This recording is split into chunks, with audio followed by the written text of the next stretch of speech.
Okay.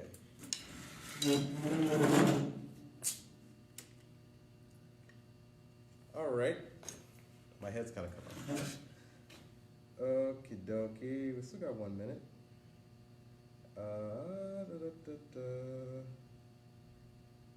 All right. 1 minute left. Who's first? Justin, welcome. Okay. Let's look at all the comments.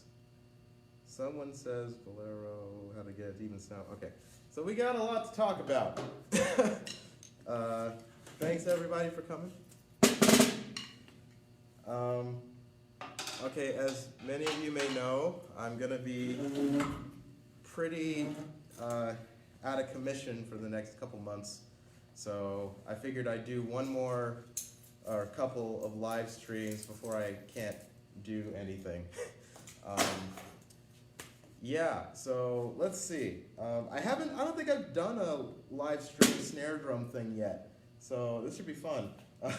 I'm kind of surprised I haven't because I love snare drum so much. Okay, so I think what we're gonna start with are like really basic technical concepts that apply to a lot of the things people have been asking. Also, I want to make sure I can see all the okay. If you guys can't hear me, let me know.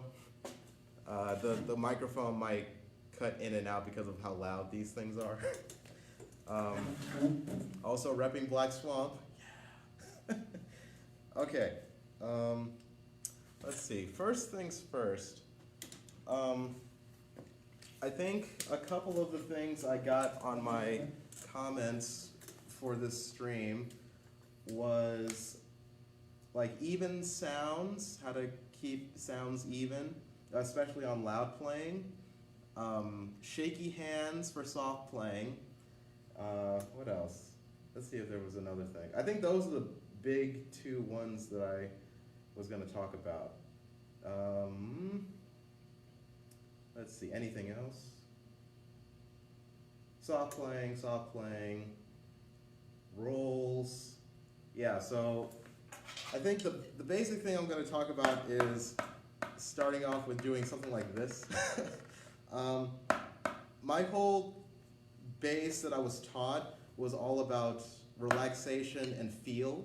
And as I grew up and had more teachers, that became a lot more complex on like what types of feels you can have, how relaxed you are, where you can relax in different parts of your body to create different kinds of sounds, things like that.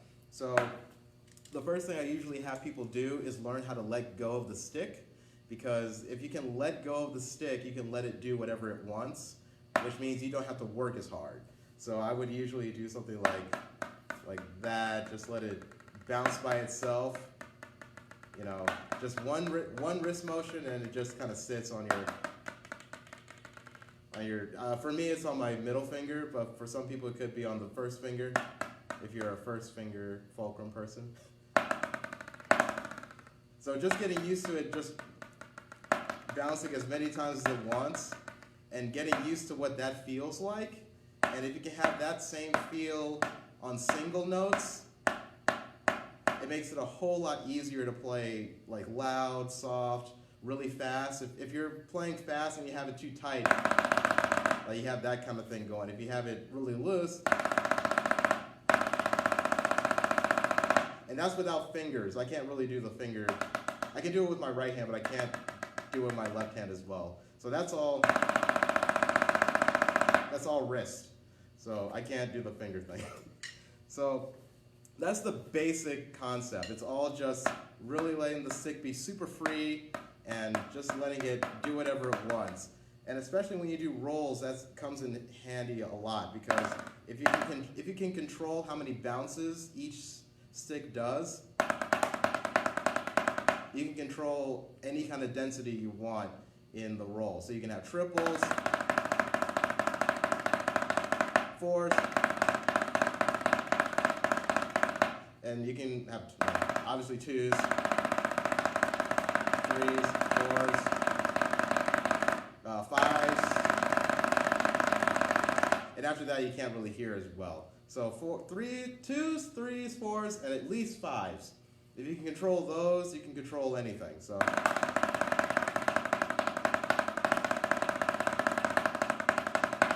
you have exercises like that. I think I posted a video about, Black Swamp posted a video about that. So you can do like exercises where you have threes against four, so 3, 4.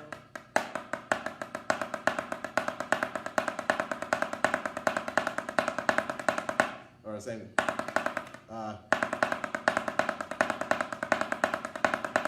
Or 2 5s. That's kind of weird. That's a little hard. So you can do whatever you want with that, and then it makes the rolls really easy. Cool. So that's just the basic concept. It's all just hit the 120. So yeah, the basic concept is all relaxation, and it's not just the stick itself, it's relaxation in the body. So if your shoulders are tight, that has a different sound. If your shoulders are relaxed, has a very nice, warm sound. If your muscles are too much, that's a lot of energy. So sometimes you'll need it for like a big Shostakovich if you're playing like Chicago Symphony, you gotta be able to match the brass, so you gotta put a little bit of muscle. But when you add, every time you add energy, you have to mitigate it somehow. Let's see, what's a way to say that? If you have too much of it going in the same direction, it starts overplaying the drum. So you have to mitigate it with either more height, slower speed. So like if you're really high and you need to be super loud, you can't be high and fast at the same time. That's going to overplay the drum. So you have to be high with a slightly slower stroke. Or if you want to be lower, you need a heavier stroke and a faster stroke as well, to get the same amount of sound as a higher stroke with a slow stroke. So it's physics. Speed times power equals volume, or something like that. So yeah, you have to mitigate it somehow. So if you're using a lot of muscle, it doesn't mean you have to play super fast. You don't have to do that. That's like, you can do the same thing without having, that kind of thing going. Cool? It's just balancing what your movements are. So yeah. Red Bull. Yeah, that's a good audition thing actually, knowing what like coffee does to your body with like shakes and stuff. Jeremy Branson, everybody. Basic concepts done. Relaxation, not just in the hands and the stick, but in the body as well. Okay? So you want to make sure this is free to move. If these are like super rigid, yes, it gives you stability, but it doesn't give you the freedom of the amount of weight to your arm, the amount of weight in the rest of the body. So if you want, like, especially when you play anything really, you want to make sure you have access to as much weight as you can possibly want. In my case, I'm like 5'6", and I'm 155 pounds about, and let's say I'm playing like Shostakovich, like Shostakovich 10, and somebody is like 6'10", 300 pounds, they're obviously going to be able to naturally play louder. So in order to match that kind of sound, I need to be able to access all 155 pounds, So yeah, cool. So that's my basic technique spiel in like 2 minutes. As far as applying it to the excerpts, let's see, I guess we'll start with the soft stuff. Everybody kind of wants to know the soft playing. So, a couple things with soft playing. I would say that first, a lot of people might have problems with shakes, obviously. Being nervous about actually touching the drum too much because it's soft, It's like, oh, I have to play super, super soft, whatever. What's another thing? People might feel like they don't have a concept of how soft is. That was my problem growing up. My first teacher, Doug Waddell, I was playing Kiichi, and I was playing like, I was playing like that, and he was like, no, that's not soft enough. And I'm like, he's like, no, that's not soft enough. It's like, okay. It's like, nope. Yes, but not enough.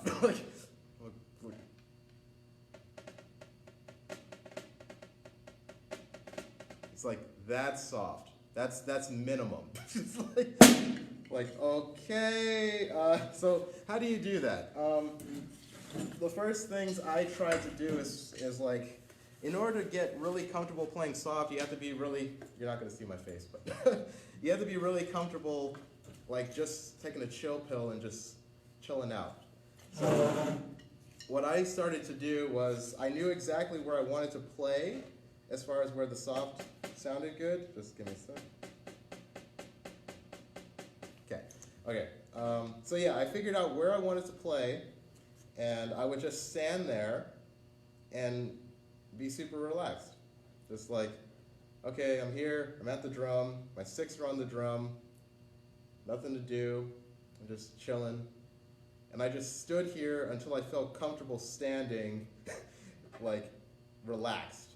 Okay, so that was with the sticks on the drum. Then I did the same thing with the sticks slightly above the drum. And I just stood there. And obviously, like, my hands shake a little bit, but I got used to the feeling of my hands, like, moving around a little bit. Okay, I just stood there and just relaxed. Cool? This kind of seems dumb, but it really helped me get, like, used to just standing here at the drum in a position where I needed to play soft. So I would just stand here for like 2 minutes, and then I would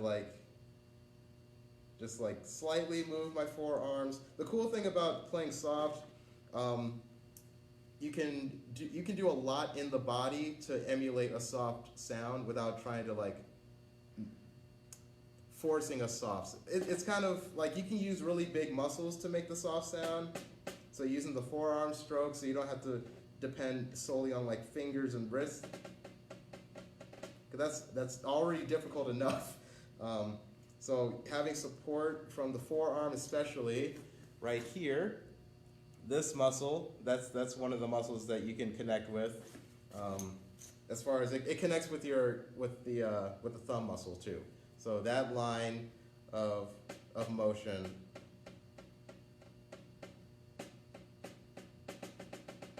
Okay. The next thing is making sure you're not like hunched over, because that kind of puts you in a weird position. If it's comfortable for you and it works, that's fine. But this is kind of, if you have to go like play from loud to soft, you don't want to have to do this kind of thing. Okay. So you want to be in a position where it's comfortable for you to just stand if you need to play loud or soft. Okay. So I usually play like that. And my back is still the same. Cool? So you don't want to do a lot of like unnecessary movements when you're trying to like get to the soft playing. Okay? So you just want to be comfortable here and learn how to navigate larger muscles. I would suggest doing really slow lifts and slow drops just to get used to the feeling of the muscles and the movements of your arms and wrists. Okay? And you are going to shake, but don't try to stabilize yourself when that happens. You are going to shake. Don't try to stabilize yourself, okay? If you try to stabilize yourself, you're just going to make it worse. All right? So if you put any extra pressure in your fulcrum or in the forearm or in the wrist, you're going to make it worse, okay? It gets even worse when you have nerves involved. Because nerves are just extra energy. You're trying to mitigate that extra energy. So you want to don't tighten up at all. Don't try to stabilize yourself. Just relax and just take a chill pill, okay? Get used to shaking, because it's going to happen. And you can mitigate it by just continually moving. If you're not stable, then they have less amount of room to shake. if you're constantly moving, you don't have to worry about stopping and being shakes, having shakes. The thing that really freaked me out was the prep before and getting out of the prep stage into a movement, because you're already shaking. You're like, okay, am I ready? Am I ready? So you want to have a system or just a plan of where you know how to move into every thing you need. So like, if you know you need just one hit, you need to know how to do just that. Just practice how to like lift and drop, lift, drop, lift, drop. Cool? And then as you get into more complicated things, you have to learn how to drop lift for the roughs, drop lift for the roughs, or just constant drops. And that's with just forearms. I would start with big muscles for sure. If you try to start too in the front in the fulcrum, you might start developing bad habits in the forearm. So I would start with bigger muscles first, okay? And you don't have to worry about playing too loud or too soft. Just do what feels comfortable. If that's your soft for now, just start with that. Don't try to reach the goal too soon. This is your soft. That's fine. It'll get softer as you get more confident and more comfortable, okay? So you got singles. Just very simple movements, like a baby, like your first year of playing drums, relearning how to do a rough. Don't try to get fancy yet. Just that's a rough. That's a rough.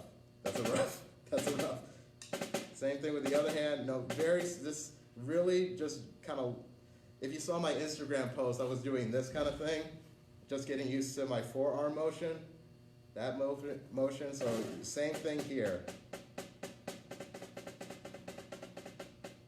It's very simple.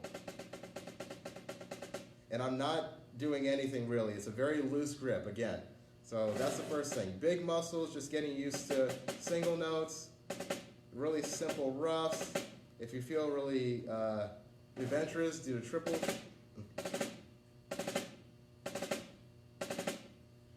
And again, super simple. If it's not perfect, just don't worry about it. Just go with a simple stroke first, okay? And as you get more comfortable, you start learning how to do like more lifts and being freer off the drum if you want.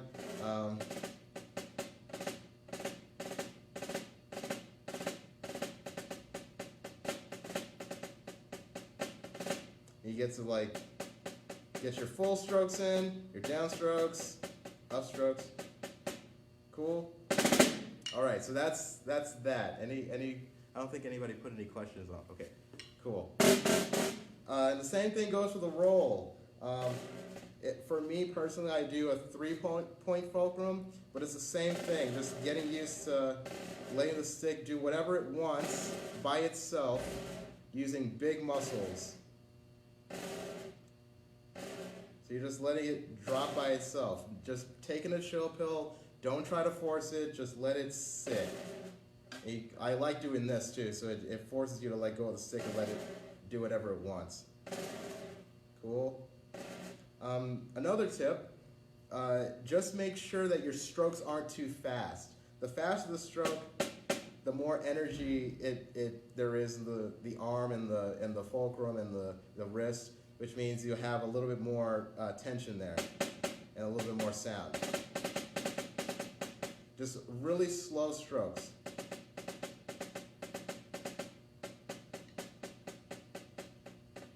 Like I would even practice doing like 10 seconds up and 10 seconds down.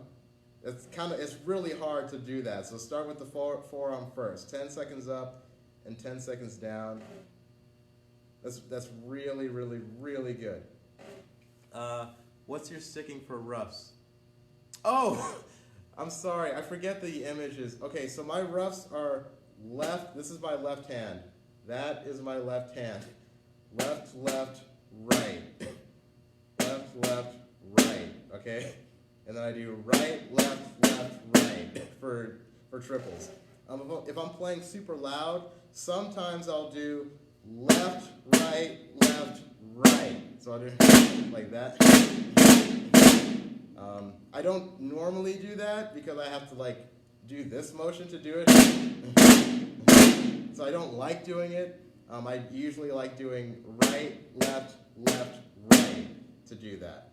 It just feels more natural to my body. Some other people might like. I know when I've seen Joe Becker play, he usually does right, right, left, and it sounds great. You know, like so people have different body patterns. Cool. Yeah. So yes, this is my right hand. Okay.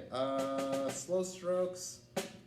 10 seconds up. That actually, I learned that from a bass player because they do long tones. So they would just drag the bass bow on the string for as long as they could with the most even sound they could and would go back and forth. And I know one person who can do like 53 seconds down and 53 seconds up or something like that, or 53 seconds in total or something like that. So I applied the same thing to my stroke, getting like a minute up and a minute down. So I would highly recommend you guys do that.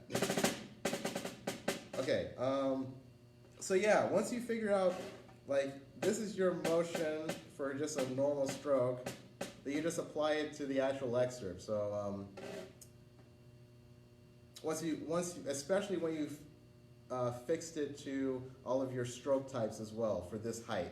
So you have your fulls are this way, downs are this way, so just getting used to the actual stroke types at this dynamic. Upstrokes are this, and just getting back to that relaxed place.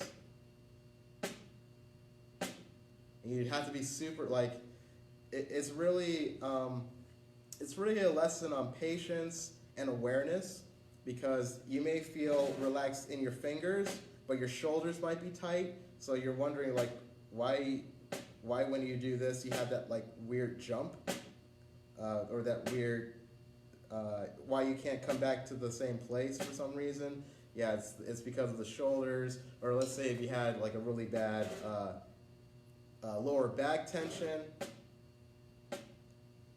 like it's almost like you're not touching the drum at all. So if you let go of that, then you actually make more contact with the drum. So it's really a lesson on getting to know where tension is in the body and like knowing what you're about. So it's kind of relaxing actually. If you take away the whole like I have to learn how to play soft, you know, you start learning like, oh, my tendencies are to like raise my left shoulder or like really lower my left shoulder. You know, it's you get to learn a lot about yourself while doing this.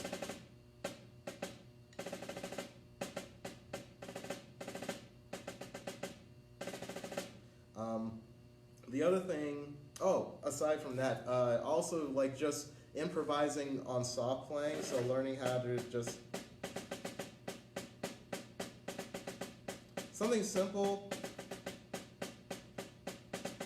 and being comfortable making big movements for soft playing.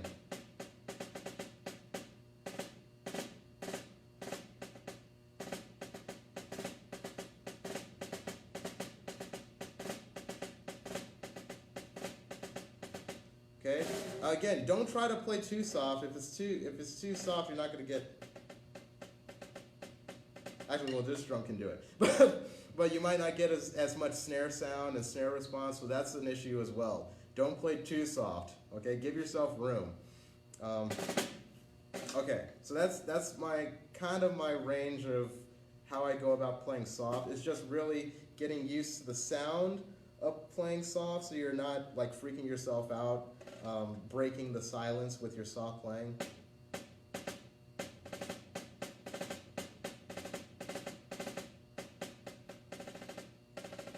Okay, and then getting used to how your muscles feel for doing certain speeds. So doing like a minute of this, a minute of this, a minute of this. Or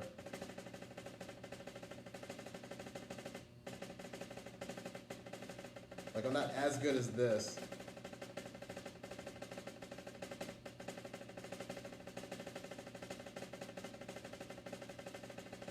Again, don't try to stabilize yourself. Just go with the motion, really. Okay? Let's see. Any questions before I move on to like the excerpt for like soft playing? Anything? Also, let me say hello to some people. You're welcome, Joshua.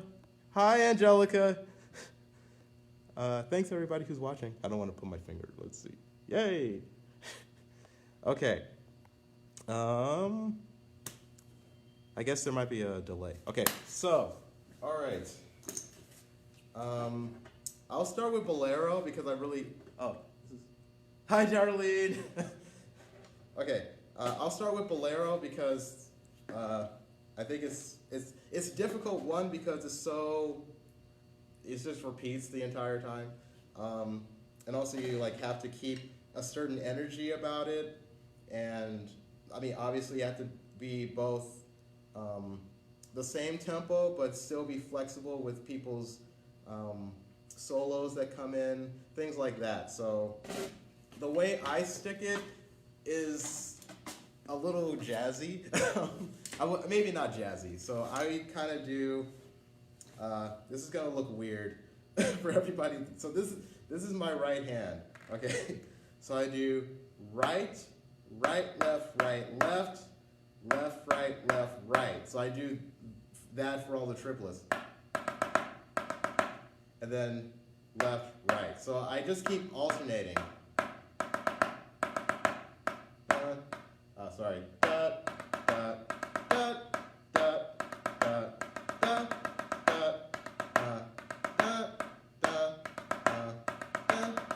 So I kind of do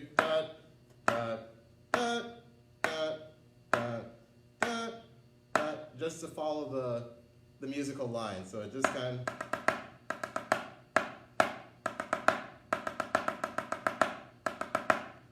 So if I have that really big feeling of just that swaying of the just apply it to the snare drum when you're playing it soft. So again, thinking in bigger movements makes playing soft a lot easier. My problem in the beginning was I was trying to do too many fine muscle movements to do, it's just, you can take a chill pill and just,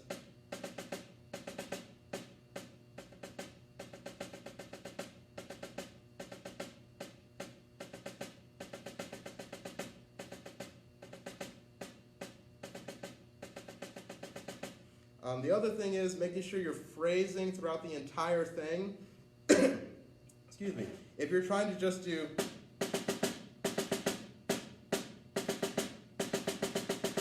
it's harder to do that than to do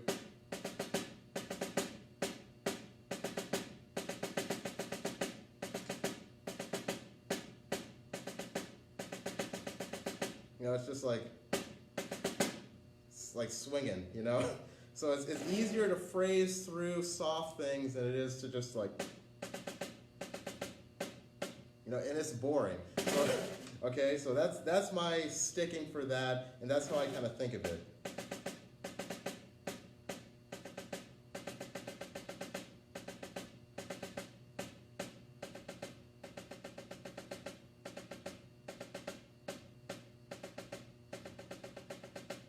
Cool.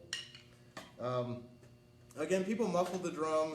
I mean, if it sounds good without any muffling, then just do it that way. If you too much muffle changes the sound of the drum, you get like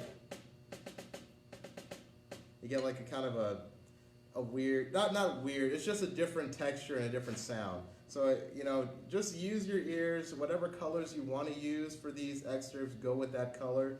But don't always default to everybody muffles the drum for this excerpt, I think I barely use, this is the Freer muffler thing. I barely even ever did this. I would always do like this for that excerpt. Because I like the drum to still have some air and some breath, so.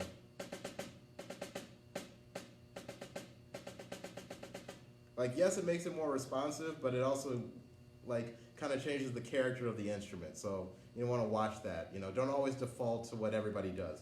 Cool? At your own discretion. Okay, let's see. What's another one? Schumann 3, I think, was on there. Yeah, Schumann 3. Okay, so same thing. I think I do a full... Okay, so I think the problem with Schumann 3 is that everybody just kind of does...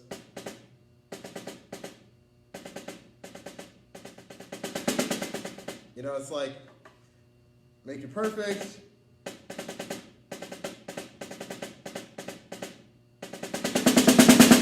Like, so again, I phrase everything. So da-ba-da. Just do what the bass clarinet does. You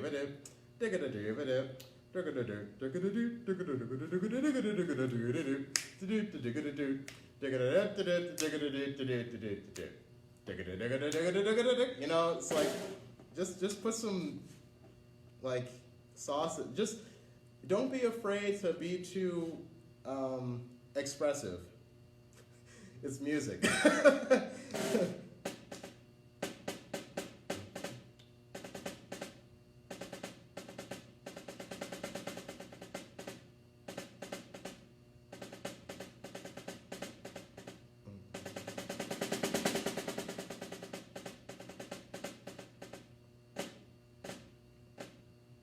I like doing that. It's not written, you know, so, and it's not perfect, but it's interesting. So with more practice and more comfort with what you want and what you like, getting used to, like, oh, I want to do da-ba-da. So just get used to da-ba-da.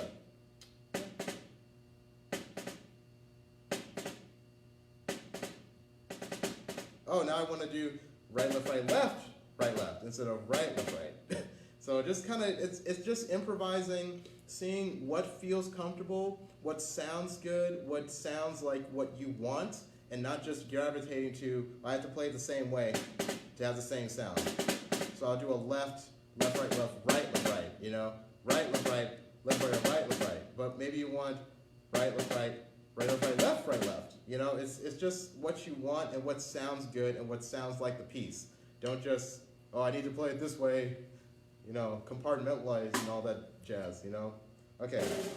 And again, for me, I'm using a ton of forearm. Like, it's a really loose wrist, so it has this flex to it, loose grip, so it's a very warm sound with a lot of weight from the forearm.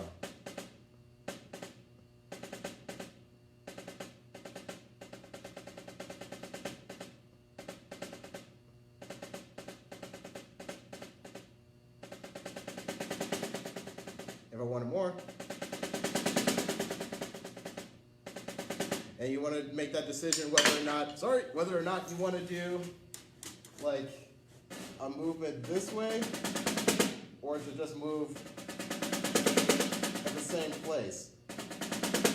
So that changes the sound. So you want to make sure you have that conscious decision on whether or not you want to do, or, okay? So don't just always, again, pay attention to what the sound is. You don't want to always just go, oh, if I get louder, I move, you know. You don't have to do that. You can stay in the same, you know, you just have to mitigate what your sound quality is.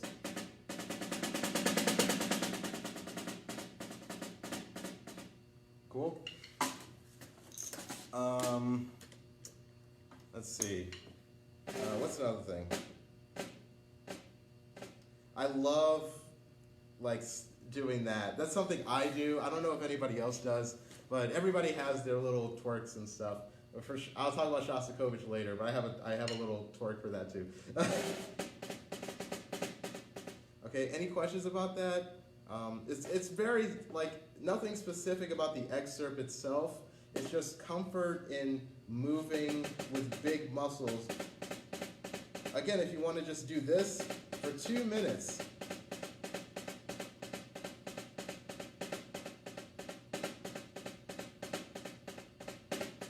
You're going to need that movement.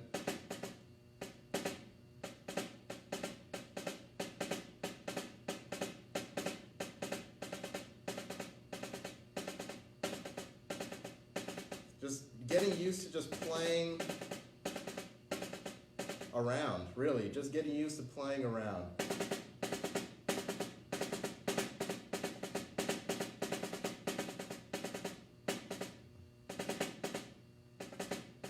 You know, once you get used to just playing around, playing the excerpt is really easy.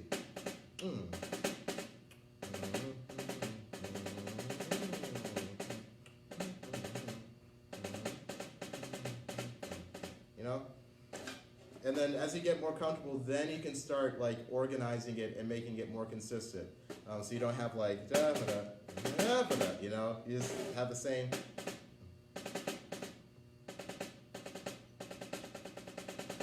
Control will come. Start with freedom. Control will come. Okay? Okay, someone asked, how do you play soft with your hands if not shaking it all to a minimum? Okay, so backtracking a little bit, the first things with shaking is to not try to stabilize yourself. It'll make it worse. Okay? If you're shaking, like, let's say you're like it's shaking like this, okay?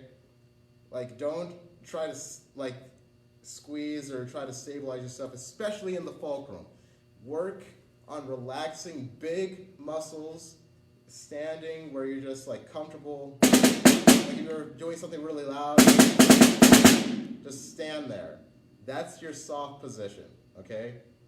Like, that's what soft should start at.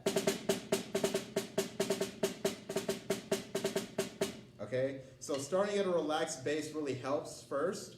So getting used to what this feels like when you're just playing around.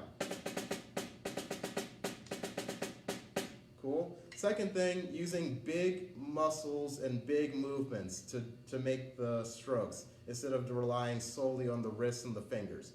Okay, that's an easy way to start. Just getting used to lifting and dropping.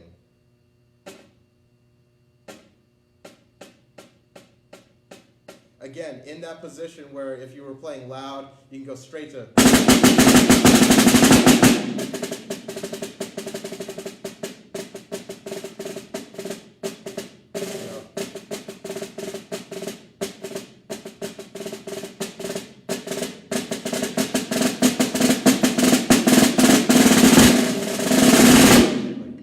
That was a little too fast, but you get the idea. You're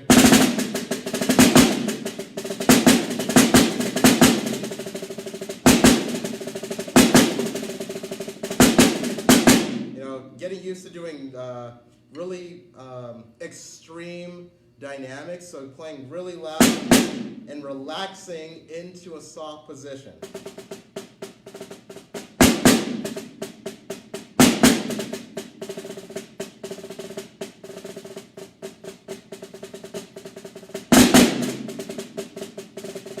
Like it's gonna sound horrible, but if you can get there, it's gonna sound horrible. It might sound great, but getting used to like going super extreme loud into just relaxed, like nothing happened. Cool. And it might feel weird. You might feel like you have no control at all, but something my old teacher would say: losing control gains you control. It's a paradox. Okay. Okay, so just getting used to being super chill, just moving really slow and very lightly with big muscles. And as you get comfortable with that, then you can start working on the wrists. Because if you're really relaxed in this part of the arm, in the forearm, starting with big muscle movements, it makes it super easier to do it with the wrists. Because once you have an awareness of what this feels like, you can basically stabilize it without tension. Okay, so having that awareness starting with big muscle movements makes this really easy. So once you have an awareness of this muscle, it makes this easier, which makes this really easy. Okay, so people wonder like how you can get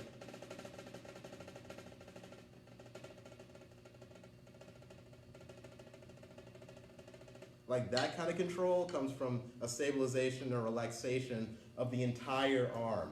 and just like having a super heightened awareness of this motion. Okay, so people are wondering like how I could play so soft. It's like, oh, I just like stand here and do nothing. Just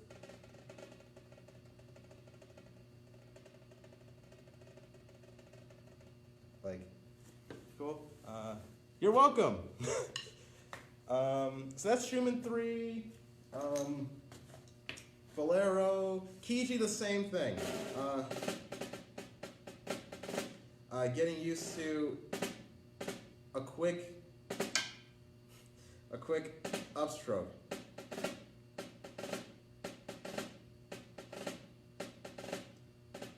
And a pulling again of the left hand for the rough. For me, I do right, left, left, right for all the triple roughs, triple stroke roughs.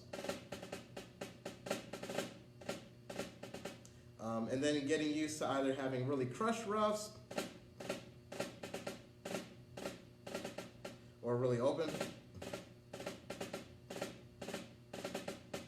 And then deciding on a sticking that is really familiar to you and really relaxing. For me, I like walking, so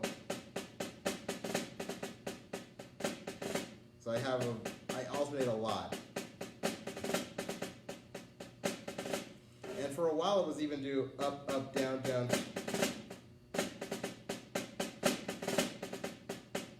I was doing that kind of thing.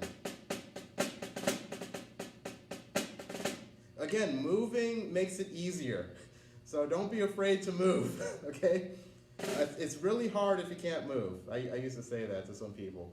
So yeah, I would move a lot.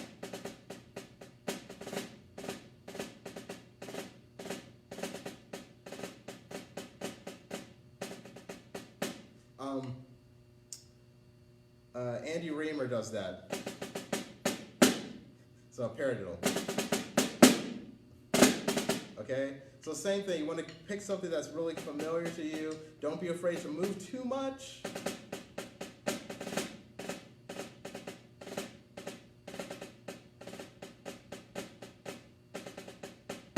Cool? All right, any questions about that before I start doing loud stuff? Hi, Wyatt. All right, who's here? Let's see. Anybody? Hi, everybody. All right. Loud stuff. Oh, who are some concert? Let's just look up that Okay. Let's see. Starting with break time. Starting with Patsy Dash, Douglas Waddell. They play in Chicago. Patsy plays with the Chicago Symphony, and Douglas Waddell plays with the Lyric Opera. And then Eric Milstein also plays with the Lyric Opera. Great guy. And then Michael Green plays with the Lyric Opera. These are all my teachers. Michael Kazakis subs with the Chicago Symphony and the Lyric Opera very often. So he's there all the time, basically. Who else? Al Payson, former principal, 2 principals ago of Chicago Symphony, I think. I'm forgetting somebody. I know I'm forgetting somebody. Mark Demolakis, Cleveland Orchestra, principal of Cleveland Orchestra. And then it gets fuzzy. I had a lot of teachers. Jeremy Branson, Pittsburgh Symphony. Andy Reamer, principal of Pittsburgh Symphony. Chris Allen, assistant timpani, Pittsburgh Symphony. Paul Evans, Pittsburgh. Carnegie Mellon, plays with the Pittsburgh Brass Ensemble, I believe. Gets fuzzy again. Keith Aleo. Oh, dude. Okay, Keith Aleo. You have to look up Keith Aleo. He is like my guy. He really helped me out of a lot of jams, as well as Eric Milstein. Yeah, Keith Aleo. River City Brass. Thanks, Nick. Paul Evans plays with River City Brass. Okay. Yeah, what else? Who else? So Keith Aleo, really big help to me. Oh, and then Detroit Symphony guys. Jeremy Epp, principal timpani, Joe Becker, principal percussion, Andres Pichardo Rosenthal, assistant principal. Then it gets fuzzy after that. Non-orchestral, Joe Mayer. You have to get all of his stuff. His DVD is amazing. You have to. Jojo Mayer is the guy. After I started watching his stuff, my technique just went like, and I got a lot better. So Jojo Mayer alongside everybody else. Cool. All right, loud stuff. Someone said Shasti 11, which doesn't come up. I haven't seen it come up in a while. Yeah. Let's see. Okay. So I think if people know this excerpt, it's kind of hard. It's really loud. And it's very kind of fast, depending on who's conducting. It can be ridiculously fast. And there are triple stroke roughs in between 2 16th notes. So you got to go, you know,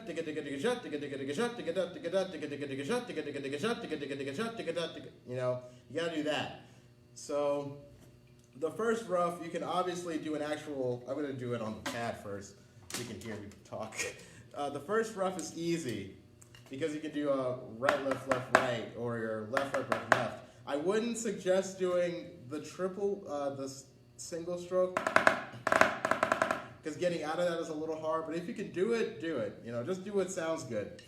So for me, I start off with going on to the right, doing that, okay? After that, figuring out a sticking to still do a pressed triple stroke rough, because you're not going to have time to do another right, left, right, or left, left, or another left, right, or right, left. There's no time. I don't think even Jojo Mayer's hands are fast enough to do that, okay? So you got to do a pressed triple stroke at the very least. And if you can do it as open as possible, it'll give it a nice color. If you do it too pressed, then it kind of sounds like too much of a, like it doesn't have that up sound to it. So it kind of sounds crushed and kind of like, you know? So for me, I think the sticking I gravitate to is doing, let's see, right, left, right, okay? So the rough, right, left, right, that.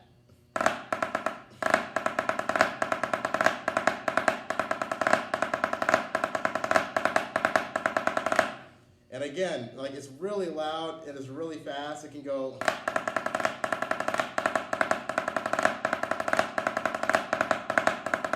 It can get that fast. So you need to use a lot of forearm because the wrist won't be able to do it.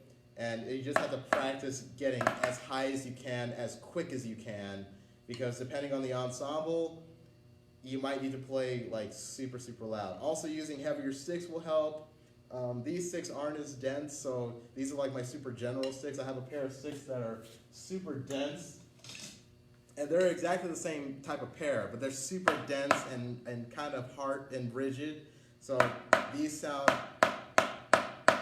like that, whereas that's that sound. So I obviously will use these, because they're heavier and a lot more dense than these. I hope you guys can hear that. It's really loud over here. So yeah, I'll use those sticks for that excerpt and just a ton of arm.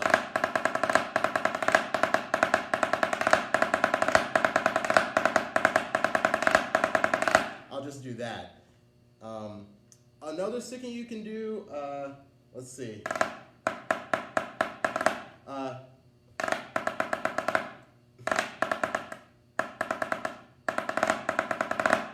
Double left. Okay, I don't know why I didn't think of that. Okay, so right, left, right, left. Cool. Can you please demonstrate how you learn playing rudiments closed? Okay, yes, I will.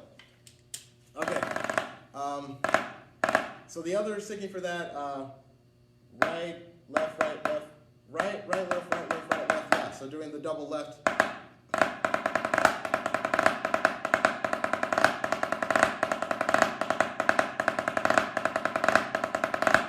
The only thing for me with that, sometimes it sounds like either the 16ths get like faster or something crushes or opens a little bit, so it's a little difficult for me personally to make it digga digga digga jut without sound like digga digga digga, like something weird happening. So that's why I do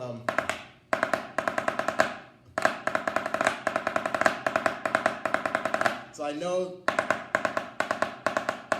will be that and not something weird, okay? Cool. Okay, the other thing was, someone said, chassis 11, chassis 10, okay. Okay, chassis 10. I'll do it on the pad again so it's not too loud. So I think the biggest thing with chassis 10 is not getting too loud too soon. Okay, so you want to leave room for the last roll and the last hit at the very end, okay?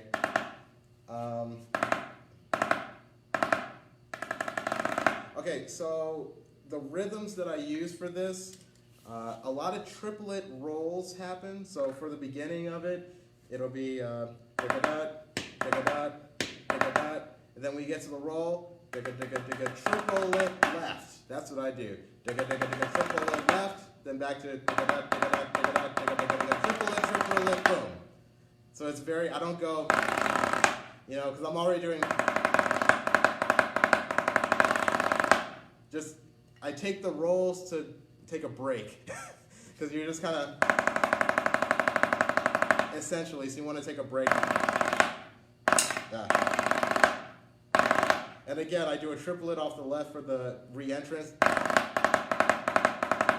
And then I do like a really wide right, left, left, right. And then the other problem is coming in correctly and on time right after the rest. So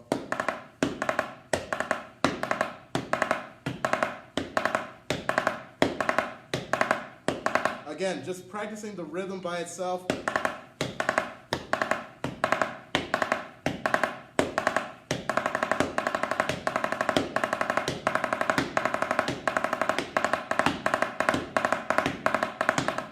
Then like doing E's and U's, that kind of thing. So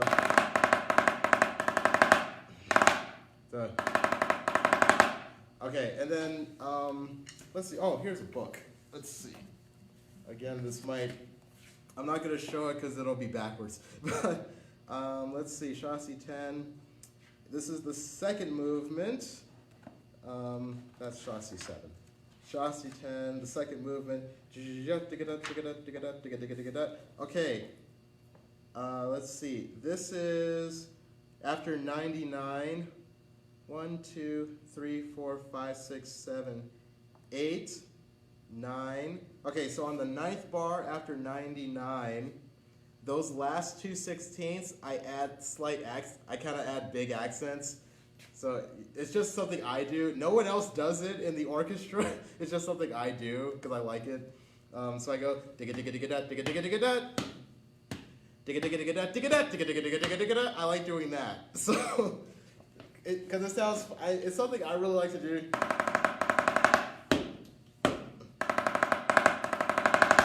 Something like it's just a little spice. And then the last roll, I do triplet, 16, 16, boom. So you rip it out at the last beat. If it's too fast, just do triplets. Just rip it out with that forearm stroke, really getting into that. Cool. Again, don't get too loud too fast. So the forte is somewhere. So you can show intensity without volume, which could be kind of strange for some people. So you can do it with the sound quality. So you want so you can be really intense about it.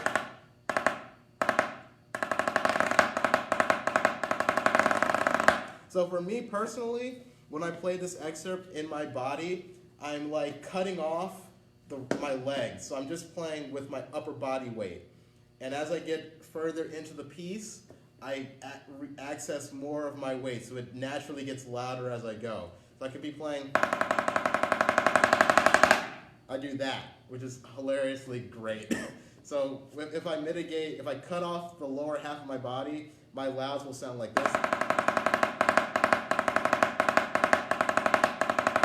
And as I get louder, I just access more of the lower body. Cool? And I'm just like, I'm really just using my arm stroke. Cool? And it comes in handy for that last roll, so because you're like, mitigate, low! Cool? I love this job. Okay, so that's chassis 10. I think normally people have the second movement in the excerpt list. The third movement is a similar difficulty as to chassis 11 because of the triplet rough, because it goes,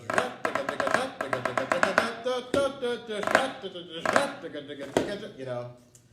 So same thing, you want to have a sticking where it won't compromise the main rhythm. So you want to have, I do personally, the main rough, and then another double F with a crushed triple stroke. And then regular. And then for the really loud ones, I access everything.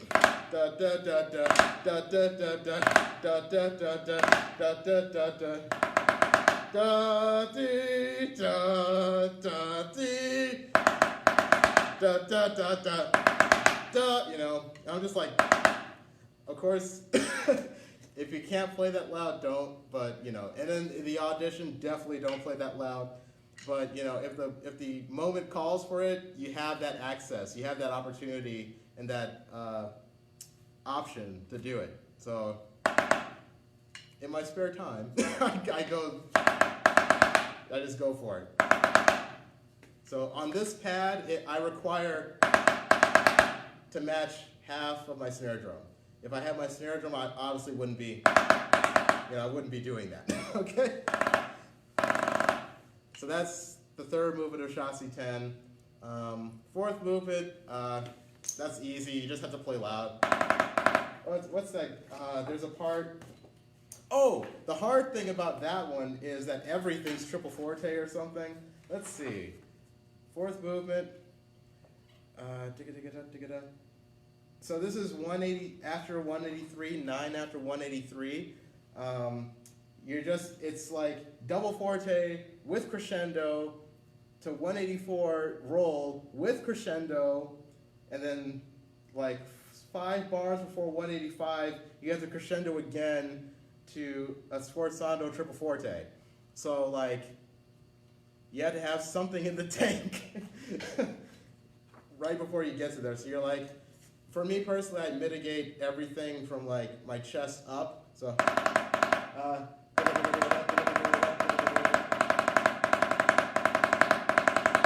and as I get to 184, I access more of the core. So I'm up here.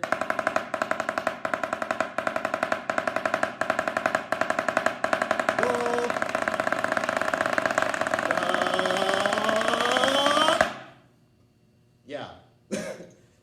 Could you show us some music? Yes. Okay. So it might be backwards, unfortunately. I'm sorry. I don't know how to change it. But yeah, so backwards. It's so weird looking at it this way. So we have super double forte with crescendo.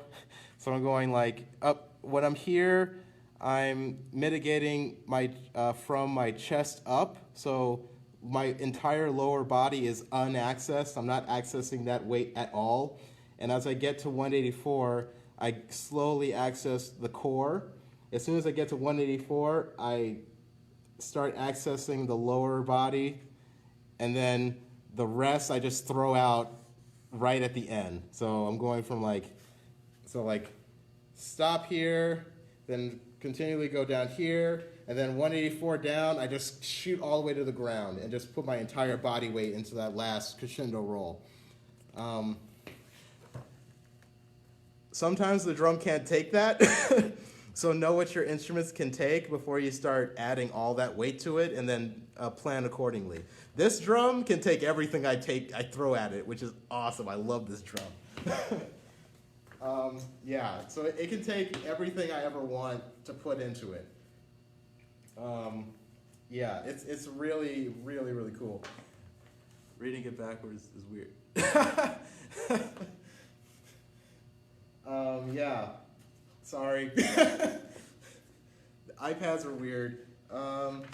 Yeah, and then before, I remember the third movement, just to try to cover some ground. Again, reading it backwards, I'm sorry.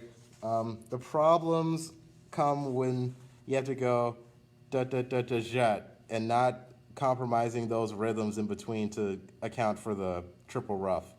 So I do a double left to give my right hand room to put that in there without compromising the rhythm. Boom. Cool. Another loud one.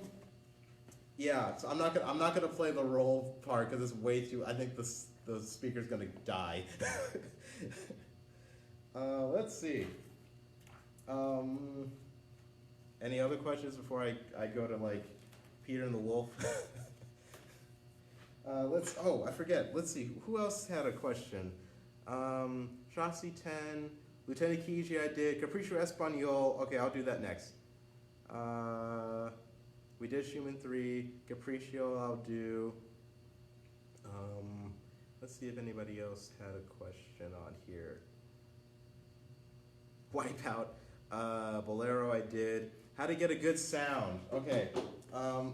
Again, if you want a good sound, you have to play relaxed, okay? Good relaxation, great sound all the time. I can do this, and it's a good sound. Like, I'm not doing anything, I'm doing that. My hand's completely relaxed, my body's completely relaxed, it's a good sound. Once I start doing like, then it adds too much effort, it sounds harsh, it sounds coarse. Like, that's not a good sound. Anything with a relaxed grip will give you a good, decent sound, okay? So playing everything on the basis of that first, and then adding whatever you want. So I just practice like this a lot. Super loose, with wrists, and same thing with fingers. I'm really bad at this, so I practice it a lot. Oh, also, like, this is kind of cool. If you can play like this and rock back and forth, like moving around, it means you're really, like, loose. Paradiddles.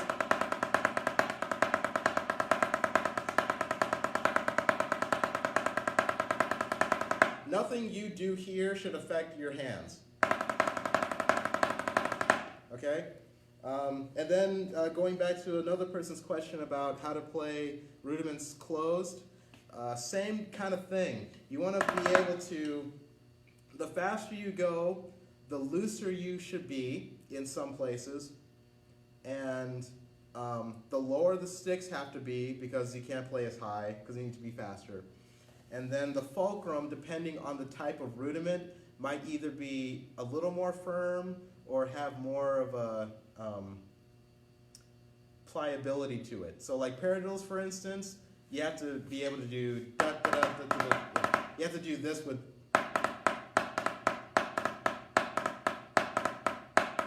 each hand.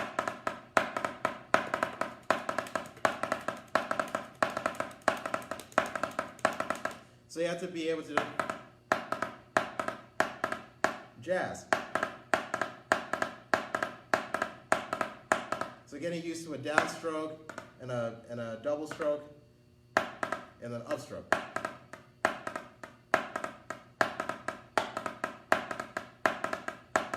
And again, it's just being super loose, because the looser the hand is, the stick will be able to be free to do whatever you need it to do in a fast or quick process.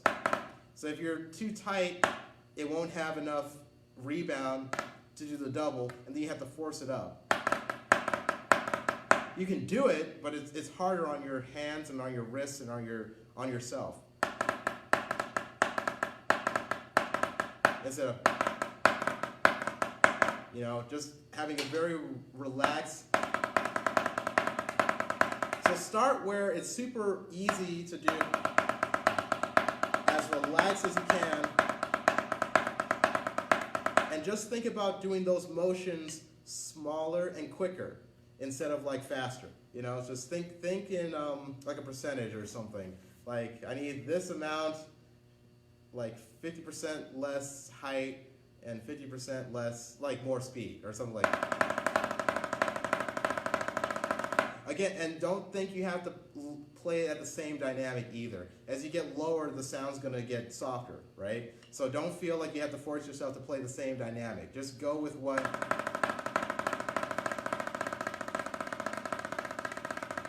If you can play this fast, at that soft dynamic, start there. Then learn how to add energy to that. Because if you try to go, like, you'll get bad habits, okay? So I do paradiddles as an example because that's like the best example. Okay, so this is super comfortable now. So where can I add energy? I can add it, so if you add energy, this is kind of a cool thing. If you add energy to the front in your fulcrum, that makes the sound brighter. If you add energy to the muscles back here, it'll make it sound darker. So the further back you go, usually the easier it is on your body. The more front you go, the little more difficult it is on your body. So I usually try to go as far back as I can. Although you might feel like you're slowing down because there's so much weight, it's actually really easy. It's easier on yourself. I'll answer that hand question soon. Okay, so I would start off with something really comfortable and focusing only on the forearm and slowly adding energy to the forearm. Okay? So when you need to stop, stop. If you find yourself like forcing it, stop. Get to another comfortable position and slowly get faster and stay there until you're relaxed. Then get faster and stay there until you find a relaxed position and feeling. You want to always find the relaxation in each level, so you're not just jumping to fast, okay? So you want to learn what relaxed feels at each tempo, okay? So relaxed feels like this, here. And do that for like a minute, if you can. That's enough to be comfortable and realize what it feels like. Same thing here. This is relaxed. Do it until it feels comfortable, until you feel like you know what it feels like. Same thing. Just find the relaxation in each level. It'll take a while, but it'll be it'll save you a ton of time, okay? If you're trying to just go, I could do it. Like, no, okay? All right, now the question was, how do you loosen up the left hand or non-dominant hand? All right. I've done some weird things to loosen up the left hand. So the first thing is, because you have more awareness in the dominant hand than you do the non-dominant, so you have to learn what the awareness is, what the proper awareness is for your left or non-dominant hand. So what I would do, I would probably start practicing for the rest of your life, starting with the dominant hand. This is my left. Okay? Another little trick I discovered for me, practicing first with finger exercises, for some reason, loosens my wrist. I don't know why, but it's probably similar to what we were talking about with starting with bigger muscle groups. I think by starting with finger exercises forces your hand and your arm to stabilize itself naturally to do this properly. So having that natural stabilization makes this a lot easier to do. So if it might work, it might be a little trick, but I know for a fact I love doing finger exercises with my left hand, which includes just doing like one finger at a time. Sorry, like middle finger. This is a Jojo Mayer thing. So first finger, middle finger, ring finger, pinky, and just doing that.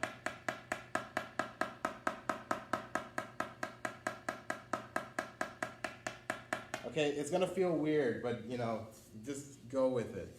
The other thing is, again, practicing like super loose, high throws. Like you're like basically letting the stick completely go. Learning how to let go of the stick and not, holding it. So let go of the entire stick. I have a Instagram video where I'm doing like this thing, hitting the stick against my shoulder. So you can do that. It's a timpani thing actually, doing that. So that's something you can do, but just getting used to letting the stick completely go. If you want to be really adventurous, get like a crappy stick and do this. Okay? That's like an extreme way to learn how to let go of the stick. You want to feel like you're doing this all the time.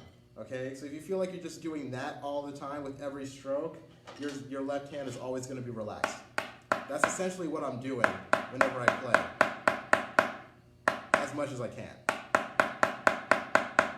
Okay? Learning how to play super relaxed, high, with the stick being super free. Okay? Aside from things you could do at the drum, I would start even like just doing this on your way to work or just walking around, just doing this. Just putting more effort into like dexterity of your left hand. Violinists have to do this all the time, and their left hands are like crazy. Bassists have like crazy left hand strength. So I mean, I've even done strength training with my left hand, where I do this kind of thing until I get tired or something. This is really difficult to do, where you like extend and close and extend and close at the same time. It's really tiring. But if you do it an appropriate amount of times, don't overexert yourself at all. Don't try to like muscle bound yourself with it.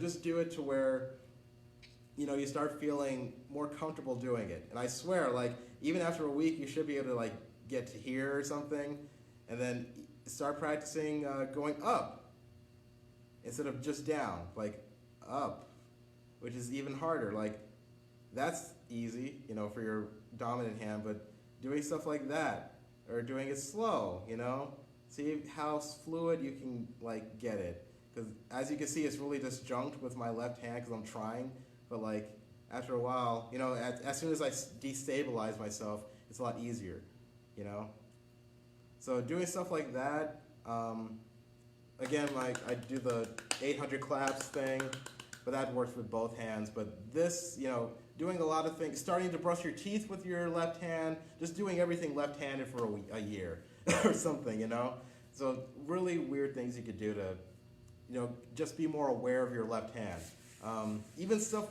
like things you wouldn't even think about, like you grab things with your dominant hand more often, like you drink with your more dominant hand. So start picking up cups and drinking with the left hand, like just forcing yourself. Sometimes I'll just like walk around like this and just force myself to do things with my left hand more.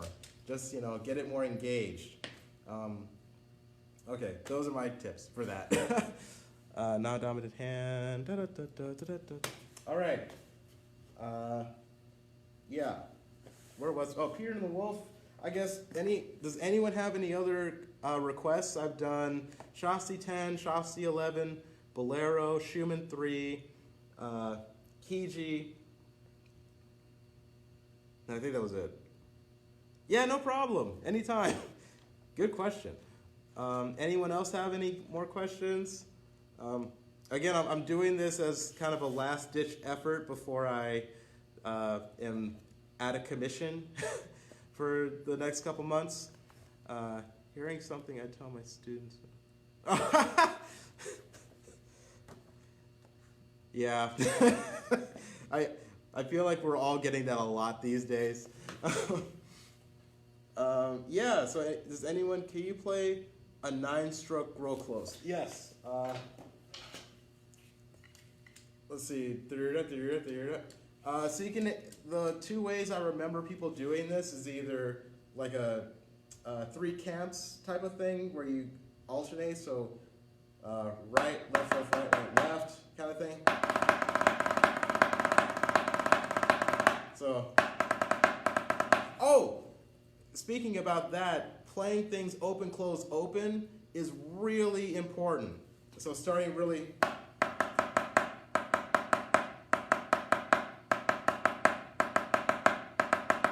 Kind of thing. And that's a 5-stroke, I'm sorry.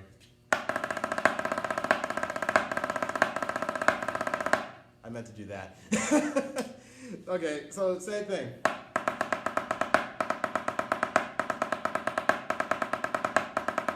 So slowly getting faster. And don't get faster until you've reached a comfortable spot. Again, start as you get faster, stay there until it's comfortable, then get faster, stay there. You know, so it's not like, you know, it's very even.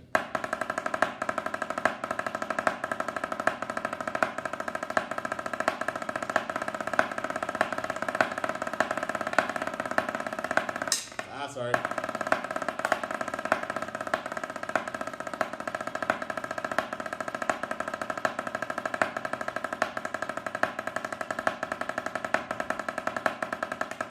So that kind of thing. All right, we have. So the same thing. Or even slower than that.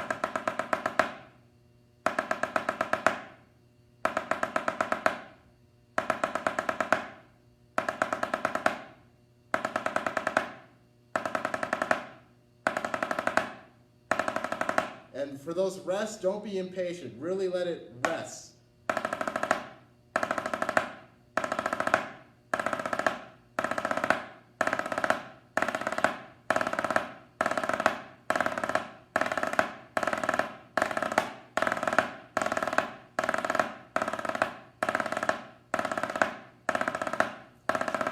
You get the idea.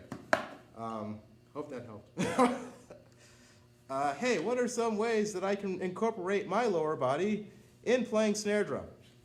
All right, I'm going to attempt to play the snare drum. It might cut the sound out, or it might do that compression thing. So I just don't want to lose the Wi-Fi because I have it in a specific place.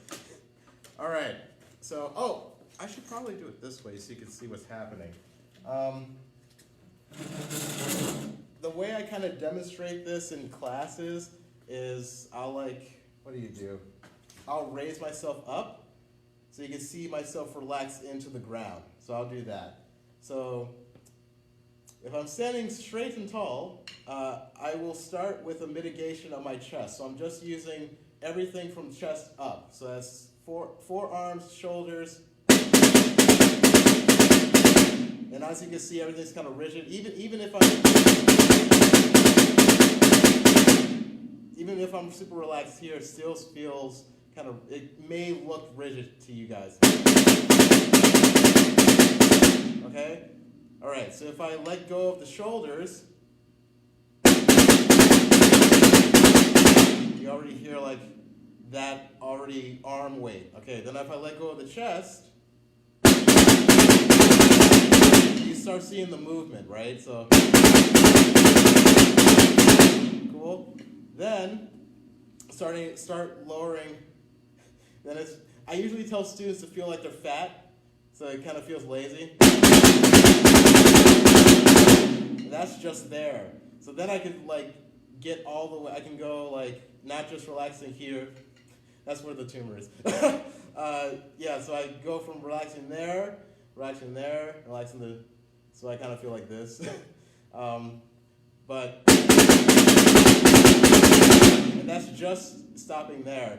And then you like access the thigh. So really, literally, you're thinking about what your thigh feels like. So if you want to flex your thigh a little bit and put your awareness on both thighs and just stick your brain there, that's what that sounds like. So and every time you do that, the stroke is going to slow down. So you need to play faster because more weight equals a slower stroke. So you have to play faster, which makes it louder, obviously. And then you can get all the way down to the soles of your feet. So feel like your feet in the shoes and the shoes on the ground and even underneath the ground. Okay? And that gives you...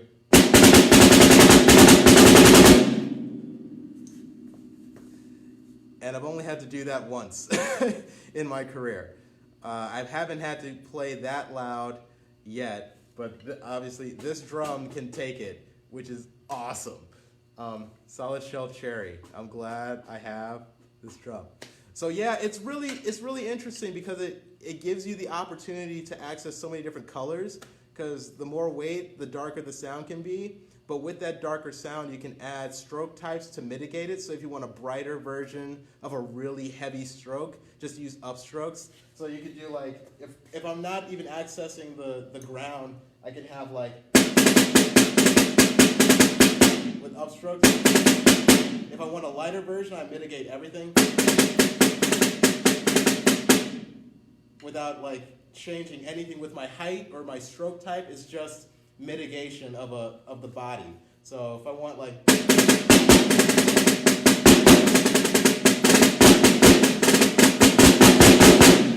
it's just doing weird things. I'm just kind of like doing this, like an accordion.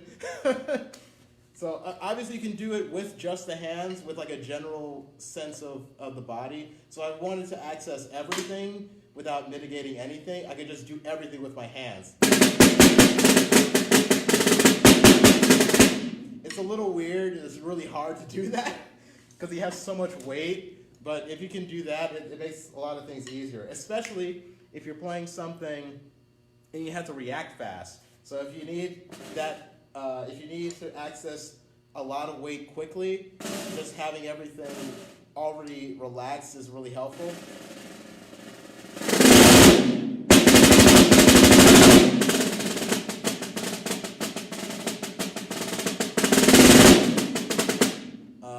Yeah. So being able to do everything with your hands without having to rely just on the body.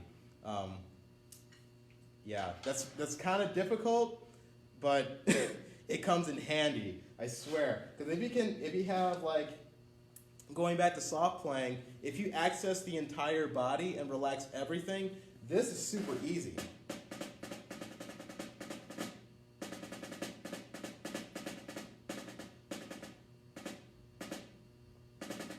Because it feels like your feet are playing it. You know, it feels like you're just relaxed and sitting and just kind of like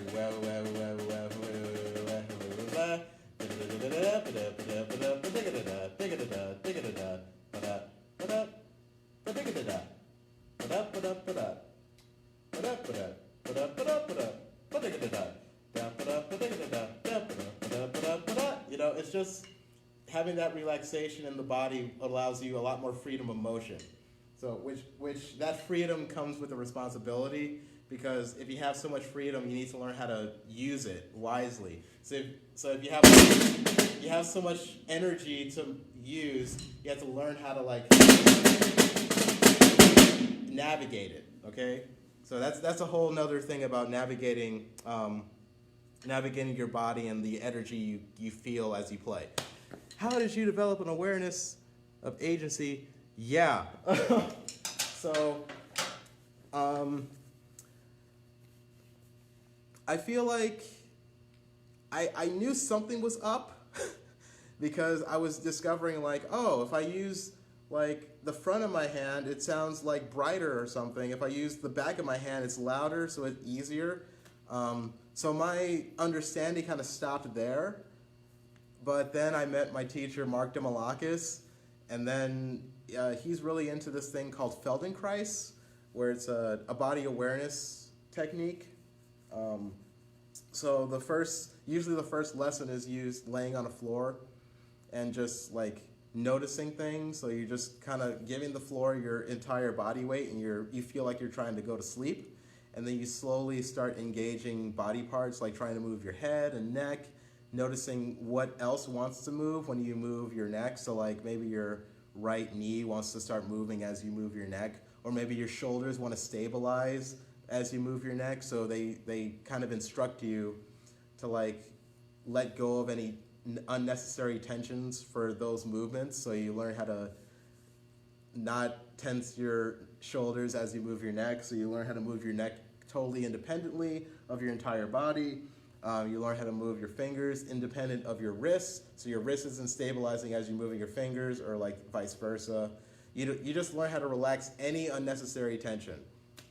And the guy who came up with it, I think his whole thing was to learn how you moved as a baby, because when you were a baby, you were just kind of moving based on your own body weight. Sorry, I'm getting tongue-tied. So yeah, you're just kind of lumping around, like throwing yourself onto things, and not like, you had no real control. You were just using the weight of your body and gravity, and it's the same kind of thing. You're just using weight and gravity and not like resisting it, but using it to your advantage. So yeah, I took that and kind of ran with it. I had one Feldenkrais lesson, and I just started doing it every day. I would notice like, oh, my neck feels weird if I do this. I would mitigate that. And then I learned like, not only does, when you add weight, it adds force and energy and different sound colors. So I started playing around with like, if I think about my left toe, it has this kind of sound. If I think about my right toe, it has this kind of sound. Like, and you start making those connections of like the wrist to here, the wrist to here, the wrist to here, the wrist to here, the wrist to your stomach, the wrist to your legs, and feeling that extension and connection. Yeah. Another guy who does similar things, Bruce Lee. Read any of his stuff. It's all about the same thing. Being in a relaxed state where you can instantly react to anything. So you want to be able to have access to all facilities at any time without any tension. So it's just like being able to move when you think. So just having that reaction at any time. So Bruce Lee, Moshe Feldenkrais, yeah, those two guys. Yeah. Let's see. Another question. What was your journey to getting into professional orchestra work? That's a long story. Long story short, oh, no problem. Long story short, I mentioned two people, Douglas Waddell and Patricia Dash. Those are my first two teachers, and I was a part of their percussion scholarship group of Chicago Symphony. And they taught me how to play orchestral percussion from the time I was in fourth grade into fifth grade, so the summer of fourth grade, all the way through college. And so they taught me everything I know, or at least everything of my foundation. It was a super good foundation. And then aside from that, I went to college, studied with Eric Milstein, Michael Green, Michael Kazakis, Al Payson, and Mark Demalakis. And basically, those 5 people made me the crazy guy I am right now. So yeah, Patsy, Doug, super good foundation, and basically all the inspiration I wanted and needed to push me to what I wanted to do. Then those 5 guys, DePaul, really like fine-tuned and chiseled out the guy I am. And then Detroit Symphony guys, Joe Becker, Andres Pichardo Rosenthal, Jeremy Epp, and then Ken Tompkins, principal trombone, was my mentor. So those 4 guys really guided me into helping me mature and get more confident in my abilities and things like that. So that was my maturing stage. In between those stages, Keith Aleo and Eric Milstein really helped me through like all the personal traumas and tough situations throughout those years. So those two guys really helped me with my confidence and my mental state and my musical expression and passion. So those two guys really helped me. And then finally, tail end, Jeremy Branson, Paul Evans, Chris Allen, Andy Reamer, and what's his name? I can't remember his name. Steve, I'm sorry, I forgot his name. I feel bad. But those guys really made me feel like I was a part of I was a colleague. Not saying no one else did, but they I really found, it felt like I belonged. It's kind of weird to say, because I felt like I belonged in each place, but I actually believed it when they told me.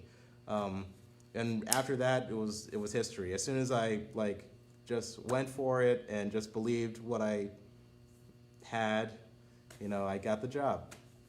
And that's a very short, condensed version. All right, how can I improve my single drags and have more direction? Okay. The similar thing that I was talking about with soft playing. Sorry, you can't see my head.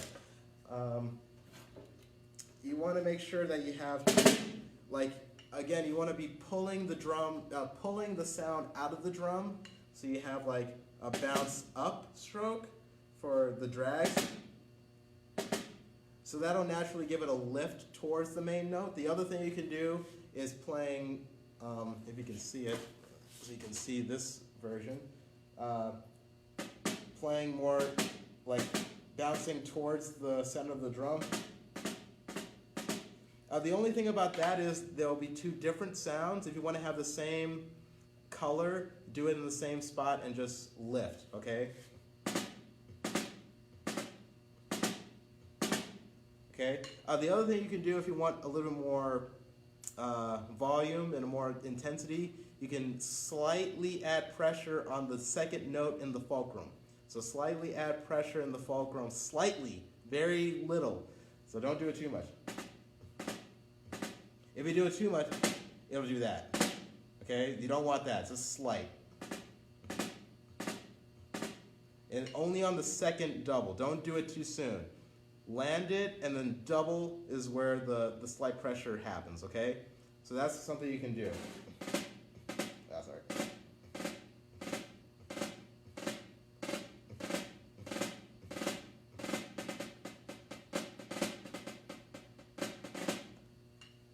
Yeah, cool, and non-bouncing.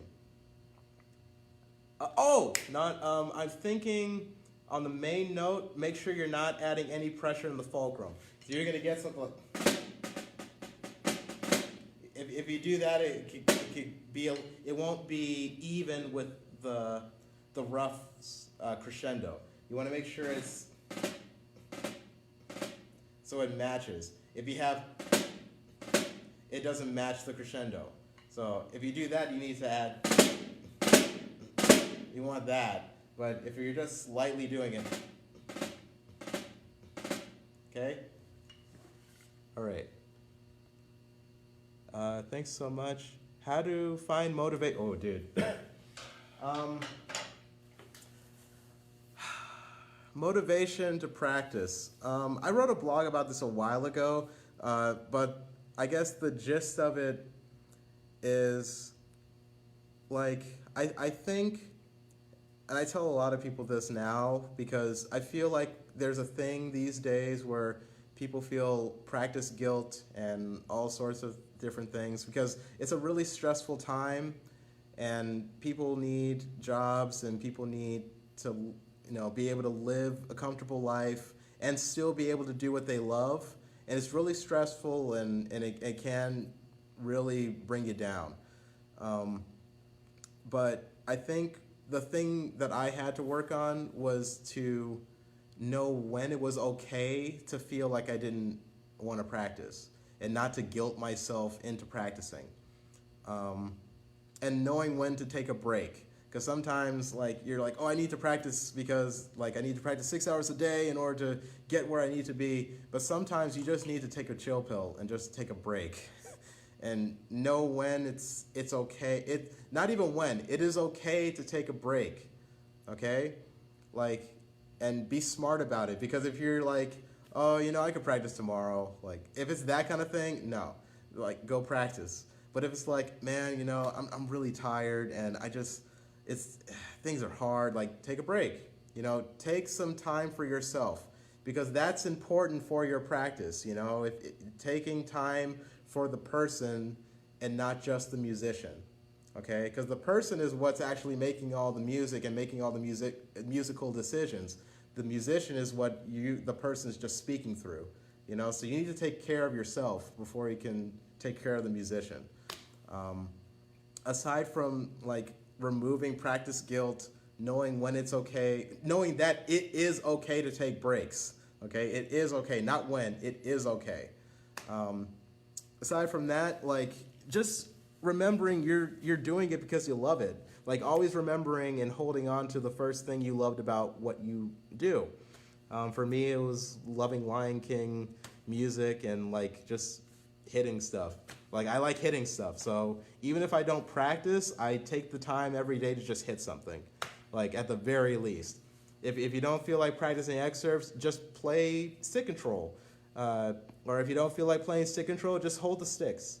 Like, if you don't feel like holding the sticks, just like read music. If you don't feel like reading music, listen to the pieces. If you don't feel like there's always something you can do if you don't feel like doing something. But if you really like just need a chill pill, no music, anything, take that time. It is important. Get a hobby. Jeremy Branson, as soon as I got the job, he was like, okay, get a hobby. Because there's going to be a lot of downtime. And like, without an audition list, what do you have? Like, I had to ask myself that. What do I have without an audition list? I'm taking pictures now. Like, I take a bunch of pictures of the mountains. That's fun. I'm trying to get into yoga more. That's fun. Like, it really helps my body and like gets me loose. It's really cool, actually. It's like I get like really good muscles. What else? Like, I just take walks. I try teas. Like, I'm really into tea now, which is weird. So like, just find something you like. Because it's another way to express yourself. You don't have to rely on music to express yourself all the time. So, yeah. How do you find motivation to practice? Like, you'll find motivation to practice, Just know it's okay to take breaks, especially when you're tired. But the motivation is, like, do what you love.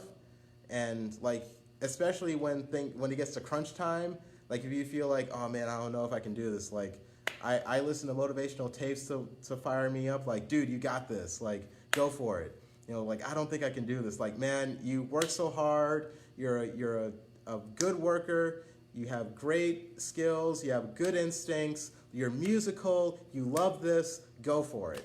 That kind of motivation. And if you can't do it yourself, seek out motivation. Like, I listen to motivational speeches on YouTube a lot. I read motivational quotes. And that helps you develop your own sense of motivation in yourself. Then you can start believing it and telling yourself that.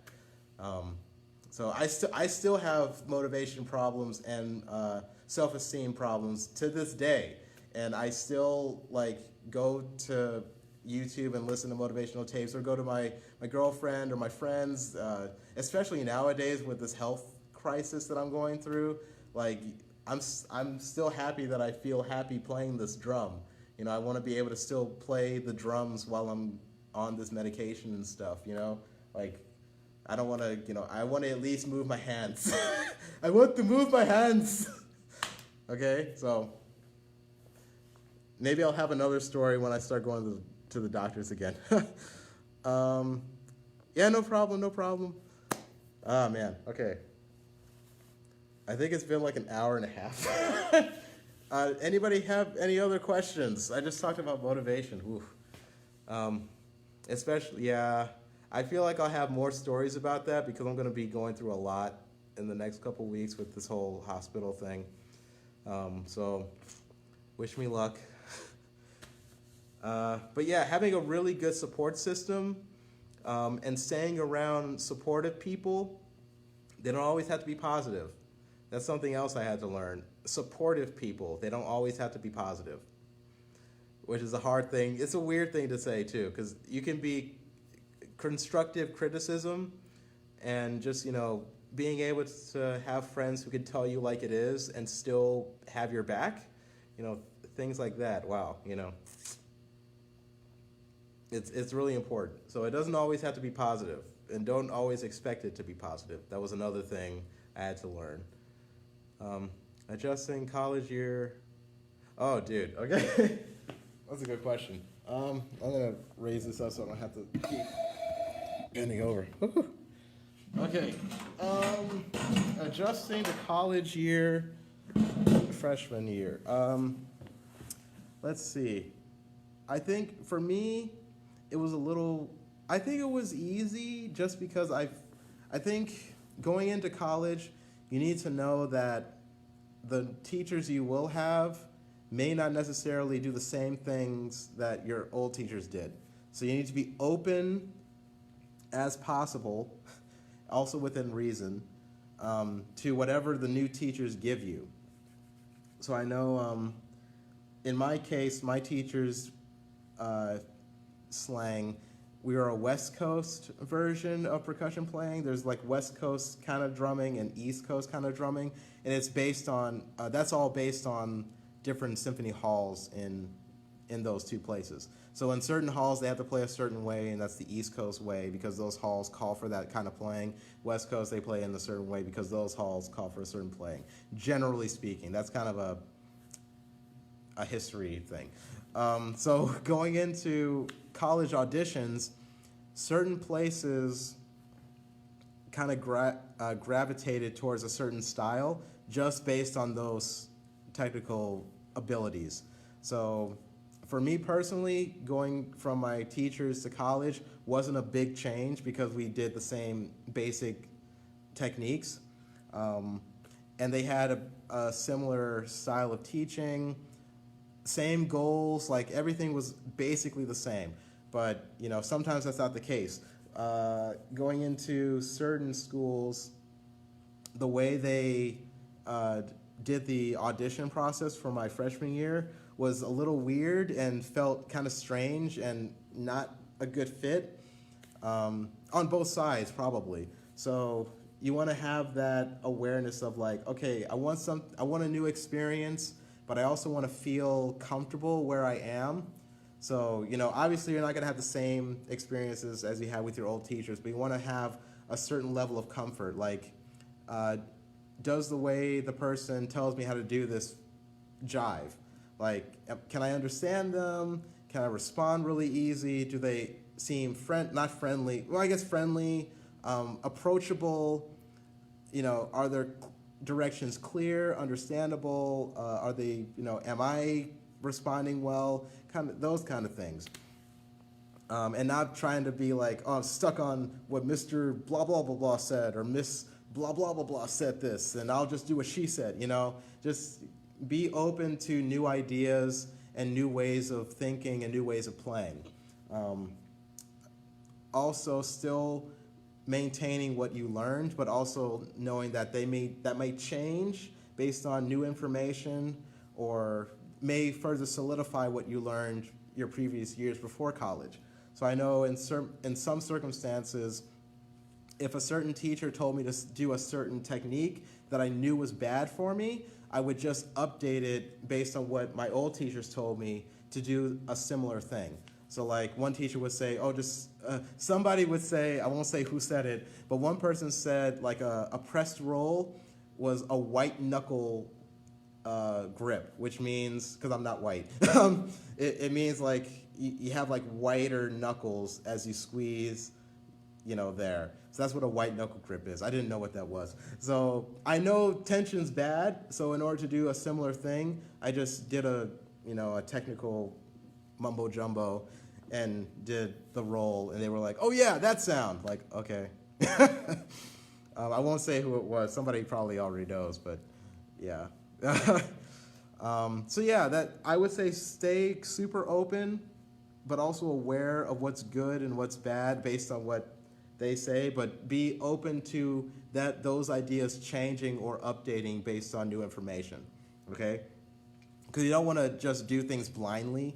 That's another thing. Balancing doing things just because the teacher said so, and also doing things with like your head, because you obviously you want to be able to trust your teachers, and this is all like after college thinking, because like some things I was like, oh, I shouldn't have did that because that hurt this, or like hindsight is 2020. So just being smart and being able to respond well, and do things that they ask you within reason. So that's just kind of common sense kind of thing. If they're like, yeah, squeeze the crap out of the stick and go like this, like, no. But if after a while, it could be kind of subtle things like, oh, it should sound like a buzz cut, clipper or something.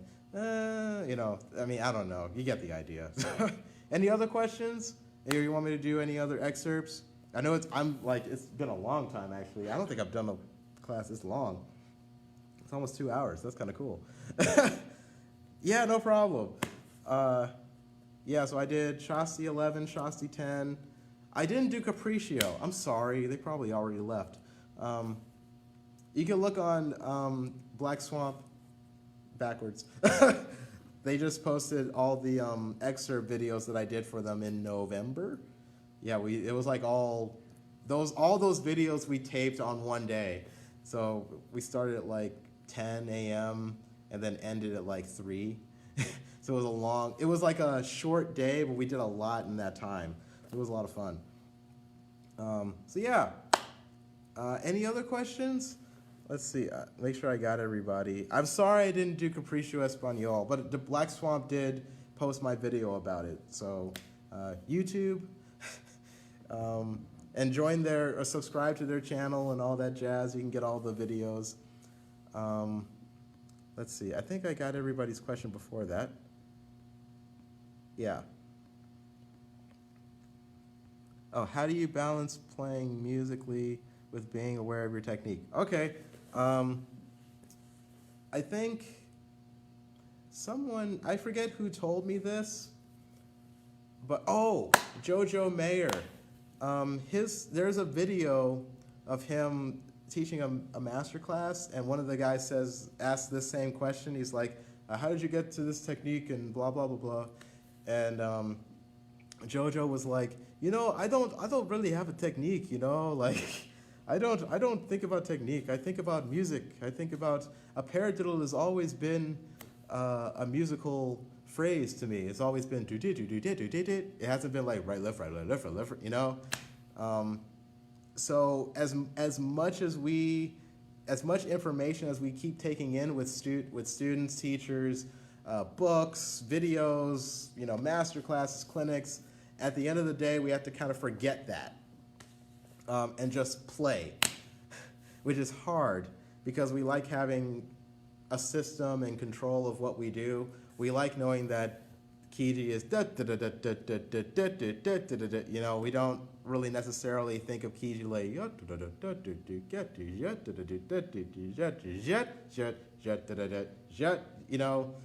So I guess it's more of a mindset instead of a balance for me, because I started thinking more of like just phrase, like no stipulation on what something should be, what sticking should happen, that kind of thing. I don't stipulate anything. When I go into an audition, I literally don't know what's going to happen, which is a little weird. So, I mean, it could be or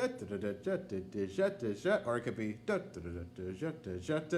it could be whatever it is. And when you have that freedom of just doing whatever you want, that's when you can really be musical.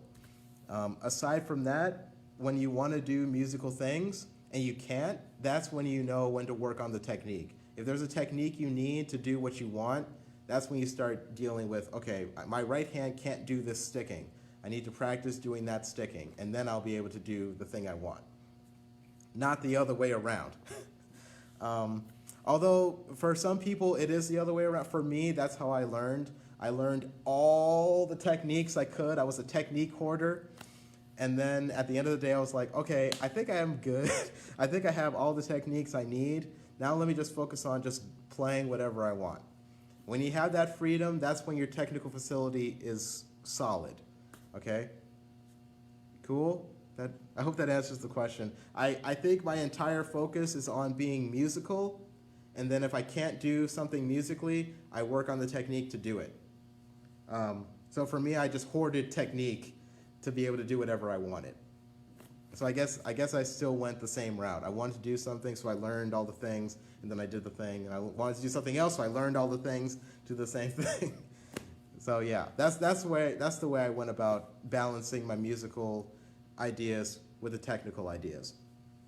So the way I was taught, it was very technique based. So we got all the facility really solid, and that made us free to do whatever we wanted. So that's the way I go. I start with a very solid technical base with a lot of variations, and I can do whatever I want musically. So I don't have to think about it. Cool?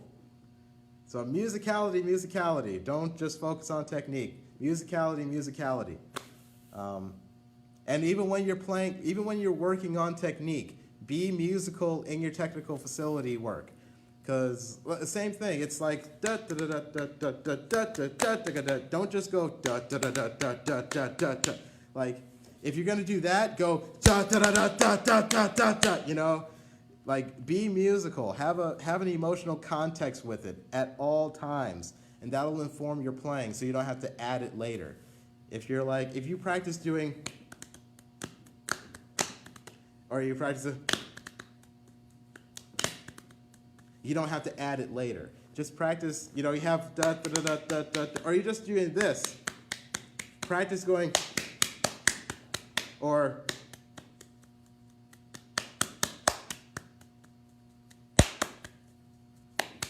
like just keep doing variations and adding musical ideas to just the simple technical things.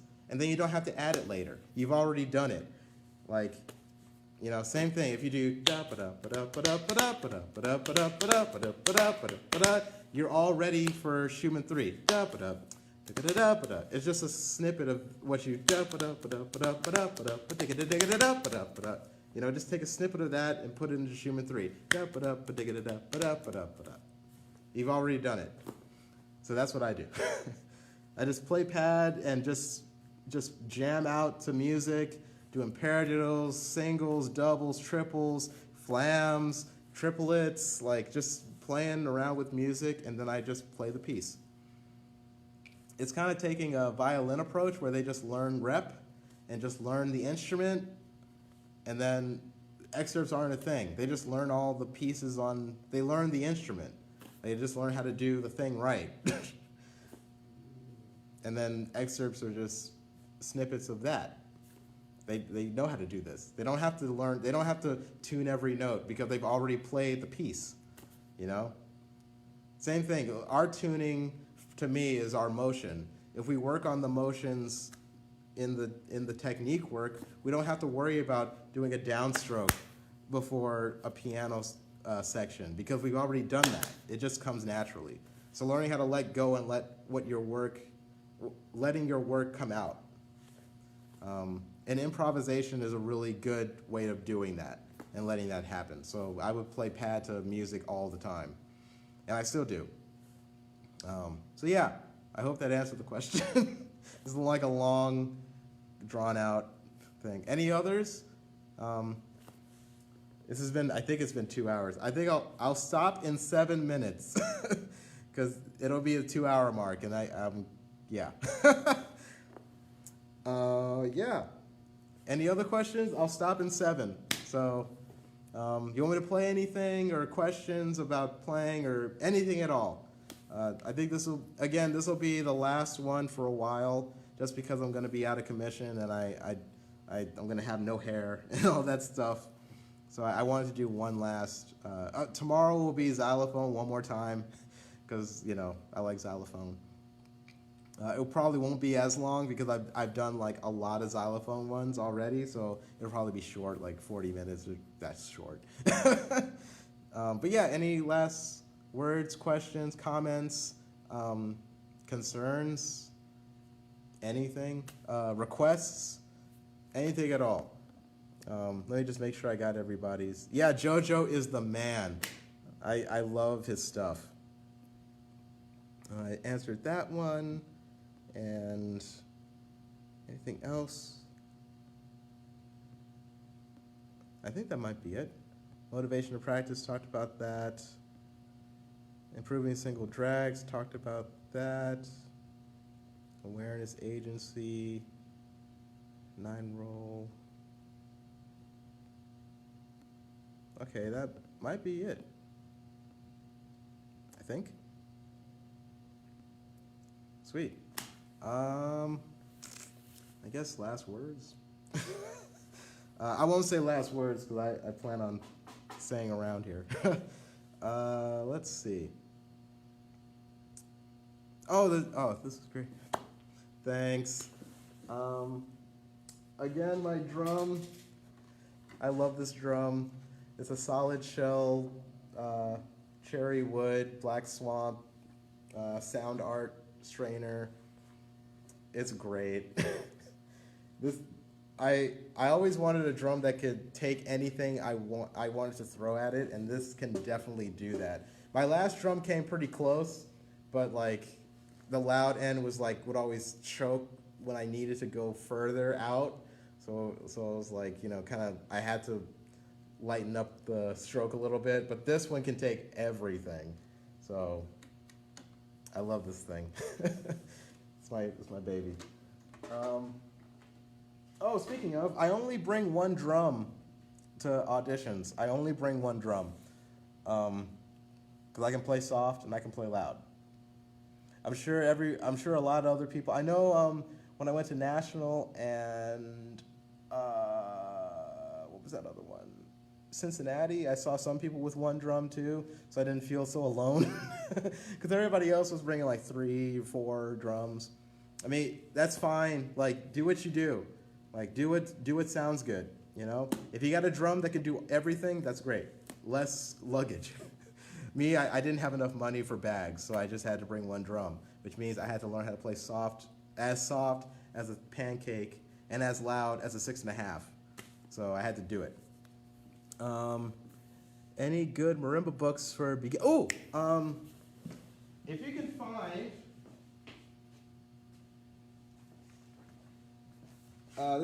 This isn't really a beginner book. Not Funny Mallets. The Musser Etudes, I think. I'll have to text. I'll text the book because I think it might be. Oh, the Goldenberg book. It's a blue book. I don't think anybody has it here. They might. No, that's Stevens. Yeah, it's the Goldenberg book. It's a blue book. Really, really, really good book. It might be a little advanced if they're not used to reading, but as far as like learning the scales, getting around the instrument, and a good progression, the Goldenberg book is great. And then, what's his name? Stick Control. That guy, his mallet book, really, really good. I don't know why I can't remember his name. I'm kind of tired. Yeah, the Stick Control book, like the one everybody should get, the brown one with the army guy, that guy. His mallet book also get.